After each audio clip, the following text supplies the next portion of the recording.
everybody, welcome to the video. It's Wednesday, April 14th, and we're breaking down both slates that we have over on DraftKings today. We have a nice 5-game early slate starting at 1:07 p.m. Eastern. Then we have the late main slate at 7:05 p.m. Eastern that has 7 games on schedule. So I'm looking forward to it. I'm sure you guys are as well. And I'm going to focus more so on the main slate, but I do want to hit on a couple things for the early slate today because I assume a couple of you guys clicking on this video today are going to be playing the early slate and expecting me to cover that. So I'll talk about it a little bit, go over some pitchers I like and some stacks. I'm not really going to go too deep into the individual bats. I just want to kind of quick hit it, then move on to the main slate. But if you guys find this video helpful in any way possible, please leave a like. And if you're new to the channel, hit that subscribe button, turn on the notification bell so you don't miss out whenever I post new content. If you want to follow me over on social media, the handle is in the bottom corner of your screen. If you want to help support the channel over on Patreon, link is down below for that. If you want to join a community of several hundred people playing MLB or NASCAR or whatever sport I cover every single day, we have a nice Discord community over there, help you out, build lineups and all that fun stuff. Also have an optimizer, ownership projections, rankings, cheat sheets, data sheets, and all that fun stuff, and I do update it throughout the day. So if you're interested, link is down below, but I think that's it for the plug. So without further ado, let's dive into today's video. Alright, like I just mentioned, I do want to talk about the early slate a little bit, and I will start with the pitchers that I like. And the number one guy that I don't see how you're going to fade him unless you want to get real crazy in tournaments, but even then, I just want to eat that chalk of Corbin Burns today. He has been amazing in his first 2 starts this year, and that's carried over from last season. Last season, he had nearly a 40% K rate, and he is just absolutely demolishing guys right now. He has 20 strikeouts in his first 2 starts, scoring over 30 DraftKings points in both of those games versus Minnesota and the St. Louis Cardinals. And I don't think it's going to stop here. The Cubs, they've been a team I've been picking up recently with right-handed pitching. Freddie Peralta, Brandon Woodruff both had really solid games versus Chicago Cubs, and we've seen some other righties have success versus the Cubs as well. They're just not hitting that well, and there's plenty of strikeouts to be had in this lineup. If you want to look at Corbin Burns' numbers last season, then I'll get into how the Cubs lineup has fared versus righties. But Corbin Burns last year in about 60 innings, he had a 2.11 ERA, 2.99 xFIP, a 37% K rate. Walks were a bit of an issue, but he gave up 0 power virtually, only a 30% hard contact rate, lots of ground balls, and really elite numbers all around. This guy can be a Cy Young contender this year in the NL. He is just that good. He might have a strikeout rate in the 35 to 40% range. I mean, he has just been fantastic, and I don't think that's going to stop here. So I'm all aboard the Corbin Burns train, and he's just going to be someone that I'm going to keep riding until we see information that tells us otherwise not to, because the guy looks absolutely fantastic. I think he could easily be above 10K in this game, and I'd still play him. So $9,600. And the way with this pitching slate is, there's not really any other good pitchers, to be honest. You have Cory Kluber, who's at $9,000 versus Toronto. Don't love that. I'd rather play the Blue Jays bats versus Cory Kluber. Then we have Jared Arrieta, that's nearly $9,000, which I won't understand that. The guy can't really miss too many bats. So Corbin Burns just stands out as by far the best play at pitcher on the entire slate. That's going to reflect on ownership as well, but this is ownership that I do want to eat. And if you want to look at the Cubs lineup versus righties, so this is just using last season's numbers because this year is still such a small sample size, and I don't want to put anything into it, but their strikeout rates are pretty high. So leading off for Ian Happ versus righties last year, close to a 30% K rate. Wilson Contreras close to 25%. Rizzo doesn't strike out too much. That's going to be a tough out for him, but I still think he can handle Rizzo. But Chris Bryant above 30%. Jock Peterson at 25%. Javier Baez, we know he's a strikeout machine. He doesn't walk. He pretty much chases every single pitch. So there's going to definitely be a couple of strikeouts there for Javier Baez today, in my opinion. Jason Hayward doesn't really strike out too much, around 20%, but then David Bodie close to 30% at the bottom of that order. Now, this is just the projected lineup. It could look different, but definitely some strikeouts to be had for Corbin Burns, and the Cubs haven't really hit righties well at all this year, so he is definitely my SP1 on this slate, and I'm not really sure why you would want to fade him. The other pitcher that I have interest in, and it's mainly just because of the price point, but it is Kenta Maeda here versus the Boston Red Sox, and I don't really want to pick on the Red Sox because JD Martinez, he has been red hot, and there's some good bats in this lineup. Kike Hernandez, not the best guy in the world, but he's not terrible either, but Alex Verdugo, Xander Bogaerts, Rafael Devers, and the bottom of the lineup's kind of iffy, but that's a real nice starting 5 right there, the first through 5, maybe besides Kike, but he's still a solid bat there. So that's not the easiest lineup to navigate, and with how well JD Martinez has been hitting, he had that triple dong game just, I think it was last weekend or maybe a couple days ago, but anyway, I mean, Kenta Maeda is still a talented pitcher. His strikeouts have been down so far to start the year. I think he only has 11 total in 2 starts, but it's still early in the season. Last year, did post above a 30% K rate. And the one thing I will mention, this is going to be a 7-inning doubleheader. I think the over-under for this game is like 6, and the Red Sox have a team total below 3 here. So I'm thinking Kenta Maeda should be fine. And you can correct me if I'm wrong. I should probably know this, but I think since it's only 7 innings, if Kenta Maeda can go the full 7 innings here and win, can he get a complete game on DraftKings, which is a point bonus. I think that's how it works. I want to say that happened to Trevor Bauer last year when the Reds had a doubleheader. I think he only went 7 innings, but he got the complete game. So you can correct me if I'm wrong there, but that's just an added bonus for Kenta Maeda. I think he can go 7 innings here unless they really happen to get roughed up, but I don't think that's going to be the case. It's pretty cold where he's pitching, which will favor, obviously, pitchers. So I think Kenta Maeda is a fine option here. Now, looking at the Red Sox lineup versus righties, again, it's not something I'm really trying to pick on too much. They didn't really strike out too much. I mean, Bobby here is batting in 7th at $2,800. He struck out nearly 40% of the time last year, but that's kind of expected for a young guy. But everything else, well, I guess I shouldn't say it's expected. Not everyone. That's just because they're young strikes out. But he's learning last year. But anyway, these guys don't really strike out too much. They got pop in their bat. I mean, all above average for the most part in every single category, maybe besides on base percentage, and even then they're really close to being right on average. So it's not a lineup I really try to pick on too much. But Kenta Maeda's numbers last year, pretty good. 2.63 xFIP, 32% K rate, doesn't really walk guys too much, doesn't give up too much power. So hopefully the weather there, the cold weather, can at least keep the ball from traveling too far in the air. And I think he can have a fine game. And again, you correct me if I'm wrong, but I believe if he went the full 7 innings away. But I think Kenta Maeda, $7,200, feels a bit underpriced in my opinion. I like Griffin Canning on this slate versus the Royals just because it seems like it's one of the only other soft spots here. But even then, he's in the 8K range. So this price on Kenta Maeda just seems a little bit too cheap for me. I think DraftKings is really kind of scared of that Boston lineup that's been, J. Martinez has been on fire, so I totally understand that. But I feel like it's just a mispricing in my opinion. And with the way this slate is, he does check out as one of the better options here. You could also play Griffin Canning as well, but I don't want to take too much time to go into it because he's just kind of the middle of the road play. I wish he wasn't as expensive as he is, but I think he's a guy that could get you 15 plus points, which is not terrible. Plus, it's a softer matchup versus the Royals than it is for Kenta Maeda versus the Boston Red Sox here. Now, if we're looking for bats in the early slate, I think there's no better place to look than this Blue Jays and Yankees game because they're going to be hitting that hitter-friendly park in Florida, and it looks really small, and the team totals are always pretty high there every single day. And Cory Kluber, it pains me to say it because I do like Cory Kluber. He's just not the same pitcher that he was. He only has like 8 strikeouts in his first 2 starts. Not that he's really pitched too many innings, only 74 and 62 pitches, and that's only a total of 136 pitches through 2 starts, and your innings aren't really that big either, but he's still not the same pitcher he was. He used to be a Cy Young contender, not in the cards these days. And the Blue Jays do have a team total close to 5 here, and like I mentioned, very hitter-friendly park in Florida. So you can certainly use these guys, Marcus Semien, Bo Bichette, Vlad. I mean, these are your obvious options here. Randall Grichuk, I like the price point quite a bit. Come on, Biggio. If you want to look at their splits versus right-handed pitching, I feel like that would probably be more helpful here, but these guys all pretty much grade out above average if you just look at the average team totals here.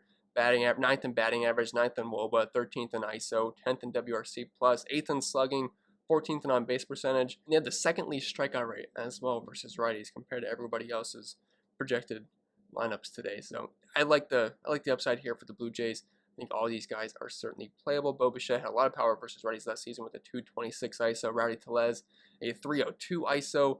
Yellow, 228 ISO. So these guys are certainly viable here, and the bottom half of this order is not that expensive. Even the top half, we don't have a guy above $5,000 here for the Toronto Blue Jays. So this is definitely one of the best targets on the entire slate. Then just scrolling down a little bit, we have the New York Yankees, who are another viable spot, versus Ross Stripling in the same game. So it's another hitter-friendly park here. Now these guys are a little bit more expensive because the guys up top, DJ LeMahieu and Aaron Judge, they're both above $5,000. But besides those two, you can fit a couple of these guys in the lineup. I know a couple guys are expensive. Stanton's getting close to 5K. Torres in the mid 4K range. Sanchez and Gio Urshela in that 4K range. But these guys are certainly viable. Ross Stripling's not a guy that's going to concern me too much. He's not been that great to start the season as well. And looking at his numbers last year, Stripling had below a 20% K rate, close to a double-digit walk rate, gave up a 250 ISO and close to a 300 batting average with a 4.95 xFIP. So this guy is certainly hittable here in the Yankees. We know they have tons of power. Their team total is sitting at just above 5, not just above 5, I was reading that wrong, I thought it was 5.02, 5.62, which is by far the highest on the entire slate. So all these guys are certainly viable. A lot of these guys do hit right-handed pitching very, very well, and as you can see from the rankings down below, they're pretty much above average or near the top 5 in most categories here. They will strike out a bit, but plenty of upside to be had, like Aaron Judge, 276 ISO versus righties last year, Giancarlo Stanton above 250, Rougned Odor 300, but he'll strike out a ton though, 32% K rate, but there's power in his bat. And all these guys are viable for the most part. So if you're going to stack up that Yankees and Blue Jays game, it shouldn't be that hard to do, because if you go like Corbin Burns and Kenta Maeda, that's a $9,000 pitcher and a $7,000 pitcher. So you're looking at around $16,000, $17,000 in pitching, and Yeah, a couple of these guys are expensive, but I think you can make it work for the most part because there's some value bats on this slate and some value bats in these lineups as well. One other spot I do want to mention because they're not that expensive, so you can easily stack these guys up. It's gonna be the Brewers here versus Jake Arrieta, and I do prefer the lefties. And if you want to do a full stack, you can use righties as well. But Jake Arrieta is a guy that just doesn't really have swing and miss stuff these days. I know he hasn't been awful so far to start the year, and the Brewers will strike out quite a bit versus right-handed pitching. As you can see, their current projected lineup has the 5th highest strikeout rate versus righties with an overall 27.8 strikeout percentage. So, but when they're going up against a guy like Jake Arrieta, hit a 17% K rate last season, I don't get too concerned here. And if you want to look at his numbers versus lefties, they're even worse. A strikeout rate below 17%, xFIP of 5.6, a 200 ISO given up. So I think we can definitely target the lefties here on the Milwaukee Brewers. So that'd be Jackie Bradley Jr., projected to be leading off right now. Looking at his numbers versus righties last season, that was overall fine. Not super impressive, but a 280 batting average with a 144 ISO and a WRC plus above 100. Travis Shaw's a lefty as well. Daniel Vogelbach, we know he's got plenty of pop in his bat. Will strike out a little bit, but do think he's a fine option at only $3,400. Omar Narvaez, a catcher I always like using versus right-handed pitching. I think he's viable. Then Jace Peterson, if you need an absolute pump play, he is viable down low, but his numbers aren't going to get you too excited. But looking at his numbers last season, a 163 ISO is not terrible, 118 WRC plus versus righties, 209 batting average is really low, and a high strikeout rate at 32.1%. But did walk at a 23.2% walk rate, so I think he's a fine option down there. But that's going to be it for the early slate for the most part. Sorry, it's just kind of a quick hitter, but I don't want to do 2 full videos because that's going to take forever. So I think with that being said, let's move on to the late main slate and break that down a little bit. And as per usual, we'll start with the pitchers. And up top, we have Lance McCullers at $9,900 going up against Detroit, who's randomly playing really well right now. I think his name's Badu. He's been hitting very, very well. And actually had Detroit as a cheap stack last night over on Patreon after I made the video because I only talked about Nomar Mazara. But after I was thinking about it, looking at projections for the top stacks tool that I have, Detroit was actually grading as one of the best value stacks. I was like, okay, I'm not sure how I feel about it, but I'll put him on there just in case. And hey, they scored like 7 or 8 runs. Ended up having a pretty good day. I know Mazara went deep. He was only $2,200. Wilson Ramos went deep, and they overall had a pretty solid day. So I'm not sure if I should be scared to target Detroit here, but I think Lance McCullers can handle them. This has typically been a team that we want to target right-handed pitching against. So I'm not going to let a few games this year change my thinking on that yet. But if McCullers gets beat up at nearly $10,000, we might have to adjust our thinking there. But I still think he's a fine option. He has strikeout upside, and this is not the best pitching slate in the world. Like, I'm not super confident, I would say, in any pitcher, maybe outside of Charlie Morton for the price point, but Lance McCullers does great out as a good projection guy today, only a 3.5 total against him. Pretty heavy favorite, 6 strikeout prop over in Vegas. His numbers last year were respectable, 25% K rate, 3.68 xFIP. Did walk a little bit of guys, but I think he's going to be totally fine here. Very high ground ball guy, 60% ground ball rate with nearly 40% hard contact with less than 1 home run per 9 innings. So I think we can play McCullers. He's been fine so far to start the year, 24 and 17 points. Went 5 innings, and both of those only gave up 2 hits in each game and 1 run as well, and 7 and 6 strikeouts in those starts. So McCullers, I think he's going to be good probably for like 15 to 20 some points here. And I know he's pretty expensive at $9,900, but the SB2 today we have is decently cheap, and it shouldn't be too hard to fit in bats today. So do like McCullers up top quite a bit. Then Dustin May, $9,400. So he's not a guy I typically play in DFS too often because I hate his pitch count. But in his first start of the season, he did go 85 pitches. He struck out 8 versus Oakland. Ended up having 31.1 fantasy points, which was a really good day for Dustin May. So that was pretty impressive. So it makes me feel pretty good.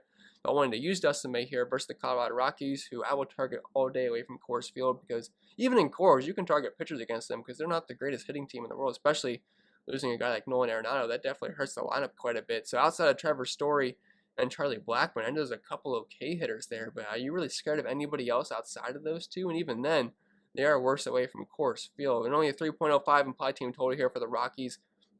And Trevor Bauer had a fantastic game versus them last night, had around 31 fantasy points, 5.5 K prop over in Vegas, and a very heavy favorite as well. So a lot of win equity here for Dustin May. I feel like he might be a bit expensive, so I mean, I feel more comfortable getting up to McCullers, but if you want to play Dustin May here, I have no problem with that. It's just last year he had a 20% K rate, which I don't love. Did walk a few guys as well. It had a nice 2.57 ERA, but the xFIP was closer to 4, but only a 28% hard contact rate In the matchup versus the Rockies, I just think it's a good one here, and the low team total in Vegas makes me feel pretty good about it. Pitching at home, I think he's going to pick up the win as long as he can go the 5 innings, which he should be able to. So Dustin May, he's a fine option up top as well. Then your chalk SP2, which, I mean, I would assume he's going to be the chalk SP2. I'd have to check my ownership projections, but I assume he's going to kind of fly off the charts there because the price point relative to everybody else on the slate. But Righties versus Miami has been a thing so far this year. And I do want to mention this Atlanta-Miami game last night on the optimizer absolutely popping off the page, and I wasn't really trusting it too much. I was getting a lot of Marlins in my lineups. I was like, oh gosh, I might have to X these guys out because I don't want to play a bunch of Marlins. I end up settling on a couple Duvall and Aguilar and Rojas players in my lineups, which I wasn't feeling too great about. But after the fact, scored a couple of touchdowns if you looked at the box score. So I was wishing I kind of believed in it more. Also like the Braves, which they scored, 6 to 8 runs or something like that. So that was a game that definitely popped off. Not sure we're going to see that same thing happen again. I think Charlie Morton can have a really strong game here, but it was just kind of interesting to see that. It was really liking it so much, but I wasn't really buying into it too much. I guess I should have listened to it more because Duvall had, a 50 piece over on DraftKings, and I think he had 70 something over on FanDuel, and you shouldn't expect that again. But anyway, Charlie Morton, $7,600. I just think he makes way too much sense here. Relative to his price point, he is by far the best SP2 option here with the other options that we have. John Gray's at a similar price point. He's facing the Dodgers. Never want to use a pitcher against the Dodgers. I can't imagine a circumstance that I'd want to play a pitcher versus the Dodgers unless they were sitting their entire starting lineup. But even then, some of their backups are pretty good. But anyway, Charlie Morton, last start was versus Philly. Actually, he had both of his starts versus Philly, but he had 26.5 fantasy points, strikeout 7 on 83 pitches. He's probably not going to go too deep into the game here, but Miami's a team that has struggled versus righties this year, so I think he is a totally viable option at $7,600 and should be where everyone is going for SP2 today. So if you want to get off the chalk, I mean, there's other options, maybe like a Josh Fleming, but he's more of like a bulk relief kind of guy than just a full starting pitcher. You could look at Zach Wheeler. He's in the 8K range. Carlos Rodon's in the 8K range, although he's kind of pushing 9K, but he's viable if you want to go a little bit more expensive at pitching. But that's just a couple things to think about. So I think with that being said, we can move on to the bats. And as per usual, we will start with the catcher position, move around the diamond, and hit the outfield as well. I'm going to try to breeze through this a little bit because I think we're in danger of getting close to 30 minutes in this video, and I want to go over that for baseball videos. If you guys watch my NASCAR videos, I'll go an hour on there, but for baseball, I try to keep it at 30 or below because I feel like not many people will click on it if so. But anyway, Will Smith. John Gray's not a bad pitcher. He hasn't had a bad start so far to start the season, but this Dodgers lineup is just, it's so good. You can use them against any single pitcher, and I think they're 1 through 4 last night, all homered. Max Muncy, Cory Sieger, Mookie Betts, and then Chris Taylor went deep. Yeah, so all 4 of them went deep, and then Will Smith did not. But it was an overall pretty good day if you stack the Dodgers because they were just hitting dongers. I feel like every time I open the app, one of those guys were hitting a home run. I forget what the bottom of the order did, but I feel like a couple of those guys batted in some runs. But anyway, Will Smith, he crushes right-handed pitching. Looking at his splits last year, they're actually better than it were versus lefties. He had a 350 ISO, 427 WOBA, high fly ball rate, a 50% fly ball rate compared to a 26% ground ball rate. Doesn't really strike out much either. John Gray's a fine pitcher, but I prefer lefties versus him. But Will Smith, he's pretty much the best catcher on the slate. I do realize there's some other good catchers as well, but I love using Will Smith when I can. Problem is, I don't know if I'm going to get up to Will Smith today because I'm not sure how much I'm going to use the Dodgers because John Gray's a respectable pitcher. There's a lot more beatable pitchers on this slate. We have guys like Nick Nieder, Justin Dunn, Matt Harvey's on the slate. We can always attack him. This Arihara guy hasn't been striking out anybody. Michael Fulmer's on the slate. So John Gray's not the most pick-onable pitcher, if that's a word, on the slate today. But the Dodgers are the Dodgers. They have a team total still close to 5. It's just, they're not my favorite stack today, especially for their price points. And Travis d'Arnaud, $4,500. I'm liking the Braves quite a bit here versus Nick Nieder in Atlanta. It's, it's a more of a hitter-friendly park here, and it does favor the lefties, but you can still hit pretty well at this park. And we saw that last night for the Marlins and the Braves. They have a team total above 5 here, and Travis d'Arnaud is just a really solid hitter. Last season, he batted .321, WOBA close to 400, and ISO above 200. Does strike out a little bit and does get a lot of ground balls, but he's a catcher, so he really can't complain too much. But he's a catcher that hits in a real prime position in the batting order, which you really can't complain too much about. So the Braves, I think they're a really good stack today, one of the tops on the entire slate, in my opinion. And Chance Sisco at $3,400. So I was looking at the weather for the Baltimore-Seattle game. Looks like right now there's a lot of rain in the forecast, so that's something to keep in mind. I'm not really in the business of projecting the weather, so I'm going to leave that to the meteorologists, like guys like Kevin Roth and a guy named Mark on Twitter. I don't know how to pronounce his last name, but he had like a 0 for the delay ratings. I'm not sure if that's correct because I checked multiple weather sources and it looks like there's going to be a lot of rain for this game. So that's something to keep in mind here. But if it's good to go, this is one of the best spots for bats, and these guys aren't overly expensive as well. I think the over-under in this game is around 10, and hitting in Camden Yards, it's definitely a hitter-friendly park here, and you can use a lot of guys in this game because the pitching is not great. Justin Dunn and Matt Harvey on the mound, you can sign me up for stacking against both of these guys. So Chan Cisco, he's just the guy that's got some pop versus right-handed pitching. Numbers last year weren't impressive, but he's a fine option, but he's going to be hitting near the bottom of the order. But you get what you pay for the most part. And then dropping out of first base, Freddie Freeman, $5,400. So I was looking at some of his underlying numbers, and he is getting super unlucky. Like all of his profile, if you look at the numbers so far, he is killing the baseball this year. It's just, I think his batted ball in play is like below 100. He's hitting the ball almost every single time he's up. It's just he keeps getting out every single time. But we know he's one of the best hitters in baseball, one of the best overall hitters in baseball. And his numbers versus righties last year were insane. Strike rate at 12%, almost a 20% walk rate, only a 27% ground ball rate, hard contact percentage above 40%, 360 ISO, 500 WOBA, but you guys get the idea. Freddie Freeman, an elite hitter, and if you are stacked with the Braves, I don't know why you'd leave Freddie Freeman off because he is their best player. I guess he's really expensive, but if you're stacking the Braves, you're making Freddie Freeman a core piece of that lineup. You better figure out a way to make him fit. Then Trey Mancini, also very expensive at $5,100. You guys remember when he was like $2,000 for those couple of days, and I was like, this guy's gonna be a 4K player soon. I'm not really sure why he's this cheap, so take advantage of it while you can. And now he's like $3,100 more expensive, but it's fair because Trey Mancini is a very strong hitter, one of the best. Maybe not one of the best overall hitters, but he's a very, very solid hitter in baseball. Obviously didn't play last year because of the cancer issues, but he's back, and I like all the Orioles and Mariners in this game. They have a team total close to 5 here, and Justin Dunn's not a pitcher that I fear too much. Looking at his splits versus right-handed pitching last season, or just maybe overall, he had a 6.23 xFIP, which is even worse than his 4.34 ERA, so he got a little bit lucky last year. 16% walk rate, less than a 20% K rate. 224 ISO given up. Didn't really give up much of in terms of batting average, but they give up quite a bit of power. So we can certainly look at using all of the Orioles in this game versus Justin Dunn. And then Evan White, $3,300 if you just want a cheap bat versus Matt Harvey, who's not been terrible so far to start the year, but we still know he's not a great pitcher. And looking at his numbers last year, it was only 11 inning sample size, but he had 11 ERA, 5.4 xFIP, but 15% K rate, and a 367 ISO given up. Then those numbers are worse versus lefties. Now Evan White's a righty, but you can still use all the Mariners in this game. I think this game can definitely pop off if it plays. It looks like there's weather in the forecast, so that's just something to keep in mind here. And the Mariners team total is at 4.51. I was thinking it was closer to 5, but I would not be surprised if that as the day goes on. But they're pretty cheap as well, and 4.5 for a cheap stack is not that bad in a hitter-friendly park versus a very hitter-friendly pitcher. And then going down to second base, we have Ozzie Albies at $4,700. I'm pretty sure he homered last night, but either way, it doesn't matter. I still like him here versus Nick Neidert. Or Neidert. I might be saying his name wrong, but it doesn't really matter. I have no interest in using him tonight. I just kind of want to pick on him for the most part. But they have a team total above 5. Ozzie Albies is always going to have the platoon advantage because he's a switch hitter. He can hit both lefties and righties fine. So he is certainly in play if you're stacking up the Braves or just as a one-off as well. Brandon Lau, $4,600. The Rays stack, if you stack the 1 through 5, they didn't kill you, but they weren't super impressive either. I think they only scored a couple runs or maybe 3 runs. Now, they were getting hits. They just weren't really scoring. But I know, what's his name? Joey Wendell had a decent game. Yandy Diaz had a couple points. It wasn't an overall great stack. It wasn't terrible, I guess. But anyway, Brandon Lau should be hitting cleanup here versus a righty who's not striking out anybody. I think he has 2 strikeouts in his first 2 starts so far.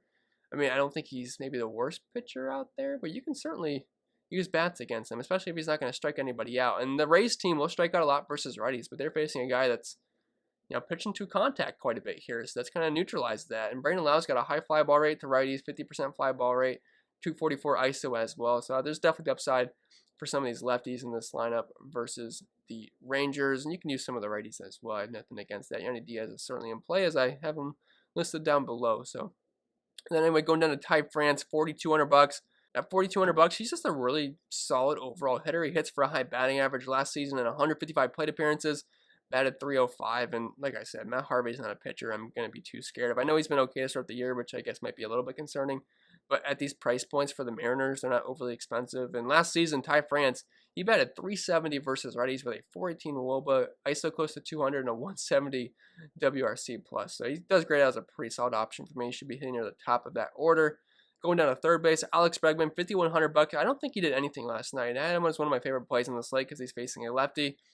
Just didn't really do much. And once again, the Astros kind of suck, but they have by far the highest team total on the slate right now at 5.5. That could change throughout the day, but Michael Fulmer and company for their bullpens, not the team, not pitching staff that scares me too much. I feel like at some point here, the Astros got to start hitting, so I like them quite a bit. Bregman, I prefer versus lefties, but you can use him versus righties as well. And the full stack is certainly in play once again for the Astros, although I am probably going to prefer the lefties in the outfield, which pretty much almost all their lefties are in the outfield. Kyle Tucker, Michael Brantley, and Yordan Alvarez.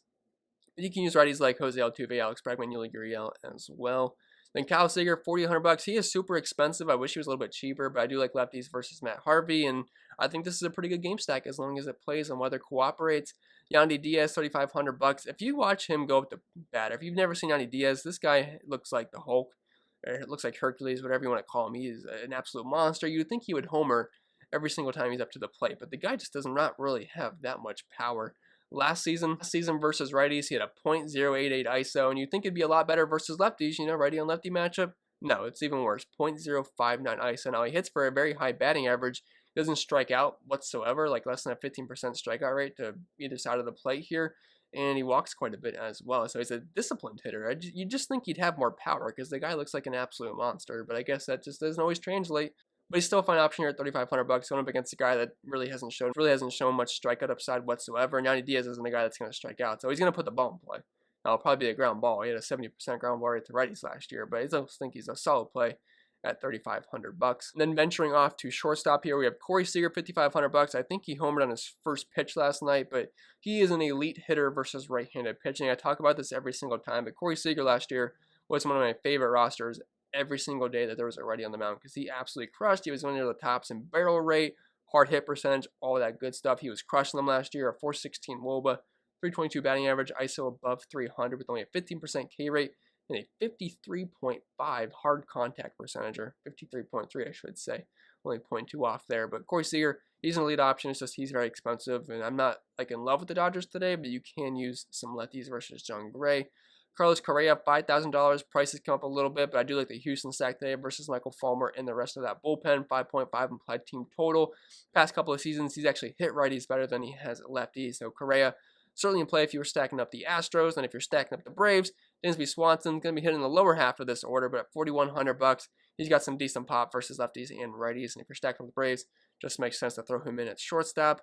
Then going to the outfield, again, if you're stacking the Braves, Ronald Acuna above $6,000. So you have to make him an absolute staple of your lineup. So I'm probably not going to get there in cash games or single entry GPPs unless I'm really making a point to stack the Braves in those lineups. But he's super expensive, but elite hitter. He's got speed as well, so he's had that stolen base upside. And he can go deep on pretty much anybody. He had a .413 WOBA last year. Low batting average for him, 250 batting average, but a 331 ISO, 158 WRC plus. Elite numbers all around, so Ronald Acuna is certainly in play if you got the money for him. And then Yordan Alvarez at $4,900.